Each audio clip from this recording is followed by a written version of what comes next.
last video, we considered Lady Philosophy's examination and diagnosis of Boethius. We also saw that what she prescribed as a remedy for his ills was a healthy dose of the truth. In this video, we're going to see her start to deliver on that remedy.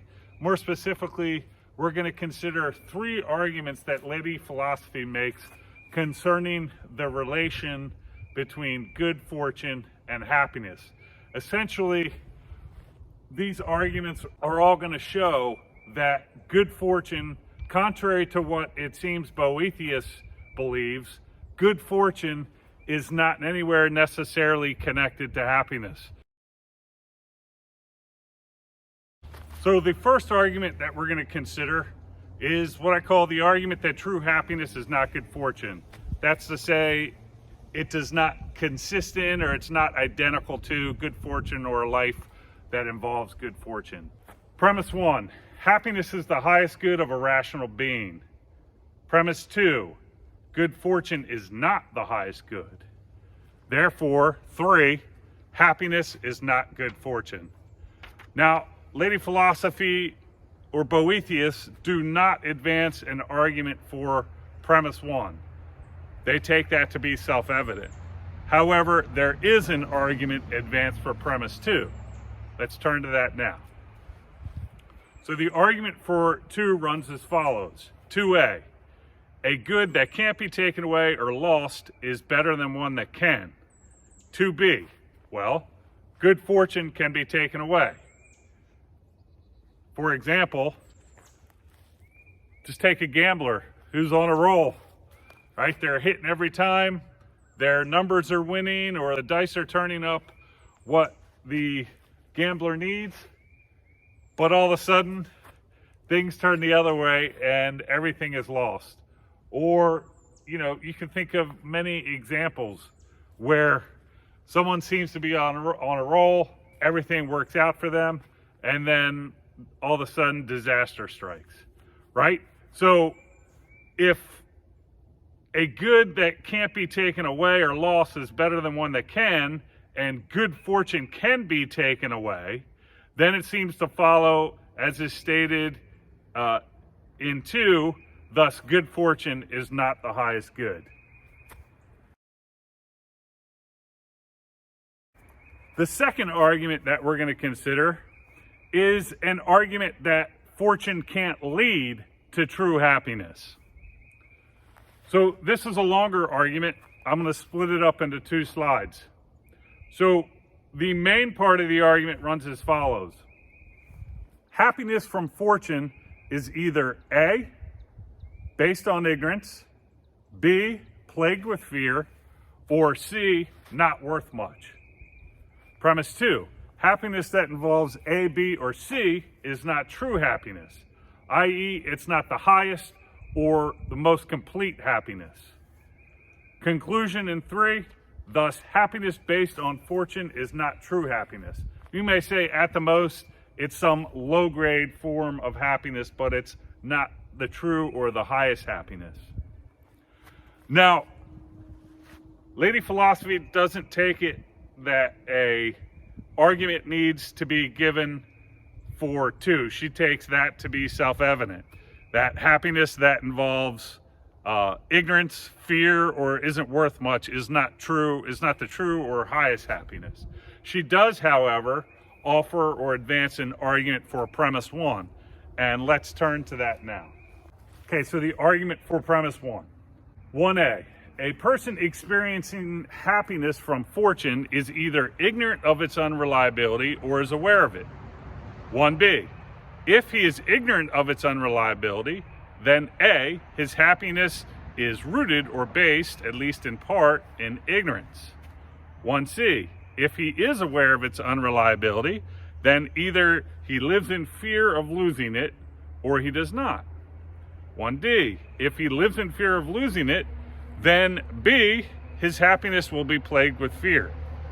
1e, if he doesn't live in fear of losing it, then C, the happiness that comes from it must not be worth much.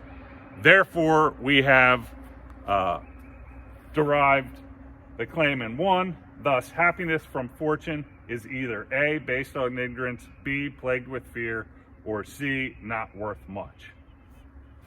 Having considered the first and second arguments, let us now turn to considering the third argument.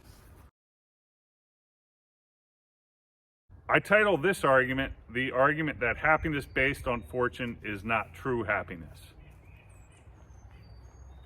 Premise 1. If happiness based on fortune were true happiness, then people could not be truly happy after death. Premise 2. But people can be truly happy after death. Notice this assumes the survival of the soul or mind, and Lady Philosophy does not give an argument for this. 3. Thus, happiness based on fortune is not true happiness. As I suggested, Lady Philosophy does not give an argument for premise 2, that people can be truly happy after death. She assumes the survival of the human soul or mind after the death of the body and takes it to be a possibility that a person could be truly happy in that state. She does, however, offer or advance an argument for premise 1. So let's turn and look at that now. The argument runs as follows. 1A, happiness based on fortune concerns bodily pleasures. 1B, after death, which is the separation of the mind from the body, bodily pleasures are no longer possible. Therefore, the claim in 1, if happiness based on fortune were true happiness, people could not be truly happy after death. So in this video, we looked at 3 arguments that Lady Philosophy advanced concerning the relation between true happiness and good fortune. And we saw that essentially all these arguments can be taken to show that contrary to what Boethius seems to believe, good fortune, or life involving good fortune, is not necessary or required for a truly happy life. In the next video, what we're going to look at is what I call the paradox of fortune. And this is, we could think of it as an argument or a set of evidence that seems to show, contrary to what one might intuitively think, good fortune is actually bad for a person, and bad fortune can actually be good for a person. So essentially, if we take this video and the next one together, we can see that Lady Philosophy is arguing to Boethius that not only is good fortune not required for a happy life, actually it can thwart a happy life. I want to say one more thing about the arguments in this video before I leave, and namely, it's what I say in any argument that we consider, previously or throughout the rest of the semester. Are they sound? That's to say, do the premises add up to the conclusions? And on top of that, are the premises true? Yes, I want you to learn the arguments that Lady Philosophy, Boethius are advancing, but at the same time, I want you to think about them and whether they're convincing or not, and if not, why not? And if you have something that you want to share with everyone, please post a comment and let's get a discussion going. I will try to respond to all your comments. It may take me, a little time, but I truly value anytime someone makes a comment, and I want to try to join in and have that discussion with you in any way we can. So I look forward to our next video. Dr. K out.